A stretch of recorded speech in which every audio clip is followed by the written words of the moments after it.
Hello everyone, welcome you all to my YouTube channel Love Mania. Here is my short introduction. Myself Advocate Kulsum कमाल. आज की इस video में हम CCS university के LLM एडमिशन के बारे में ही बात करने जा रहे हैं. आई नो गाइज, मैं काफ़ी ज़्यादा लेट हूँ वीडियो अपलोड करने में, बट मैं रेगुलरली और कॉन्टीन्यूसली मैं अपने इंस्टाग्राम अकाउंट पे स्टोरीज़ में और पर्सनल मैसेज में मैं आप में से कई सारे लोगों की हेल्प कर रही थी उनको इजी एडमिशन प्रोसीजर के लिए, ठीक है, ताकि उन्हें ज़्यादा परेशान ना होना पड़े. बट मेरे काफ़ी सारे ऐसे फॉलोअर्स भी हैं जो मेरे इंस्टाग्राम पे ऐड नहीं है. ये वीडियो मैं स्पेसिफिकली उन्हीं लोगों के लिए बना रही हूँ. जैसे कि आप सब जानते हैं, CCS यूनिवर्सिटी ने अपनी फर्स्ट मेरिट लिस्ट और सेकंड मेरिट लिस्ट जो है वो आउट कर दिया है. फर्स्ट मेरिट लिस्ट जो है वो आपकी 15 नवंबर को आई थी, जिसके लिए आपके 16, 17 और 18 ये 3 डेज़ जो थे वो दिए थे एडमिशन के लिए. और सेकंड मेरिट लिस्ट जो है वो 19 नवंबर को आ गई थी, जिसके लिए 20, 21 और 22 जो डेट्स हैं नवंबर की वो एडमिशन के लिए दे रखी हैं. अब बहुत से स्टूडेंट्स ऐसे भी हैं जो आपके बहुत ज़्यादा परेशान हैं, जिनका नाम फर्स्ट मेरिट लिस्ट और सेकंड मेरिट लिस्ट दोनों में ही नहीं आया है और वो बेसब्री से इंतज़ार कर रहे हैं थर्ड मेरिट लिस्ट और ओपन मेरिट लिस्ट का. काफ़ी सारे स्टूडेंट्स ऐसे भी जिन्हें ओपन मेरिट लिस्ट के बारे में नहीं पता है. इस वीडियो में आज मैं उन्हें यही बताऊंगी. देखो, अब आपके सेकंड मेरिट लिस्ट के बाद जो है वो थर्ड मेरिट लिस्ट जो है वो आएगी. सब कॉलेजेस की स्पेसिफिकली थर्ड मेरिट लिस्ट आएगी. उसके अकॉर्डिंग आपको 3 दिन दे दिए जाएंगे. उन 3 दिनों के अंदर आपको अपना एडमिशन जाके ले लेना है. जैसे 22 है तो 23 को आपका एक्सपेक्टेड है कि थर्ड मेरिट लिस्ट आएगी, और जिन बच्चों का उन लिस्ट में नाम है वो जाके एडमिशन ले सकते हैं. अब क्या है, अब ये लिस्ट में अब एडमिशन अगर फुल हो जाते हैं, मान लो अब ये लिस्ट में एडमिशन हो गए, अब फिर भी ये कुछ सीट्स लेफ्ट हैं. मान लो हर कॉलेज में 12 सीट, 15 सीट, 20 सीट, इतनी सीट्स आपकी लेफ्ट हैं. तो अब उन सीटों को फुल करने के लिए जो है वो ओपन मेरिट लिस्ट आती है. अब क्या है, आपका ओपन मेरिट लिस्ट आएगी. ओपन मेरिट लिस्ट आपको कहाँ से डाउनलोड करनी है? जहाँ से आपने अपना रिजल्ट डाउनलोड करा था वहीं पे आपको ओपन मेरिट लिस्ट का फॉर्म भी दे दिया जाएगा.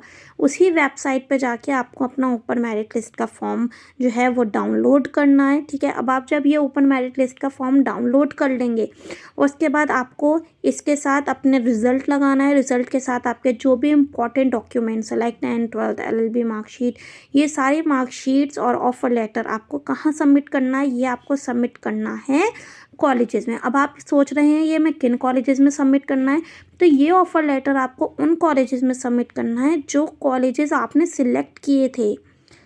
आगे बात समझ में? ये जो आप ऑफ़र लेटर है, ये मैं बता रही हूँ थर्ड मेरिट लिस्ट के बाद प्रोसीजर. तो जो आपने 3 कॉलेजेस, फॉर एग्जांपल आपने कैंपस चूज़ किया था, आपने मेरिट कॉलेज चूज़ किया था और आपने कैंपस कॉलेज चूज़ किया था, तो आप ये अपना ऑफ़र लेटर जो है ये तीनों कॉलेजेस में जा के सबमिट करेंगे.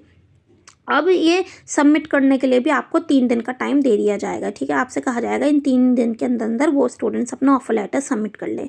अब इस ऑफर लेटर सबमिट करने के बाद आपकी एक ओपन मेरिट लिस्ट आएगी. ऑफर लेटर, ये offer letter third merit list के बाद ये ऑफर लेटर सबमिट करने के बाद आपकी आएगी.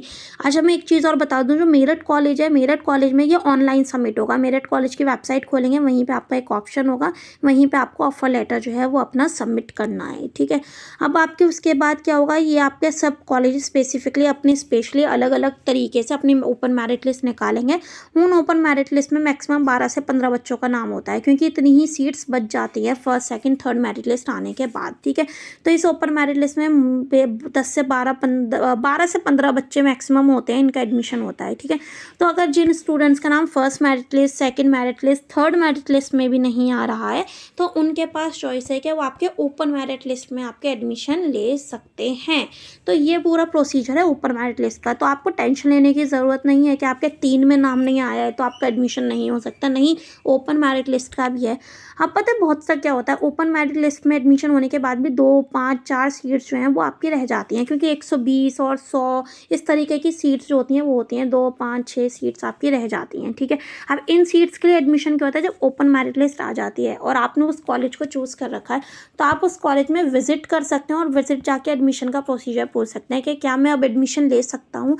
अगर वो कॉलेज आपको लगेगा उस कॉलेज को कि वो आप जो है एडमिशन के लायक है, लाइक इन सेंस कि उनको लगता है कि आपको एडमिशन मिल जाना चाहिए आपके कम मार्क्स के बाद भी, तो आपका जो है वो एडमिशन ले लेंगे। तो ओपन मेरिट लिस्ट के बाद भी कुछ लोगों के लिए वो रह जाता है।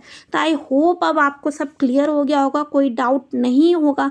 फिर भी अगर आपको ओपन मेरिट लिस्ट या थर्ड मेरिट लिस्ट या एडमिशन प्रोसीजर में कोई भी डाउट है तो आप लोग मुझे मैसेज कर सकते हैं मेरे इंस्टाग्राम अकाउंट पे। यहाँ पे मैं आपको अपनी इंस्टाग्राम आईडी को मेंशन कर देती हूँ, दैट इज़ @law/mania-। ठीक है, आप मुझे इस आईडी पे कर सकते हैं। बाकी इसका लिंक जो है वो मैं आपके डिस्क्रिप्शन में भी डाल दूँगी, अपना व्हाट्सएप चैनल का लिंक भी मैं आपके डिस्क्रिप्शन में डाल दूँगी। आप मुझे मेरे व्हाट्सएप चैनल पे भी फॉलो कर सकते हैं और इंस्टाग्राम अकाउंट पे भी फॉलो कर सकते हैं। Thank you everyone for watching. Do like, share and subscribe to my channel. Bye bye.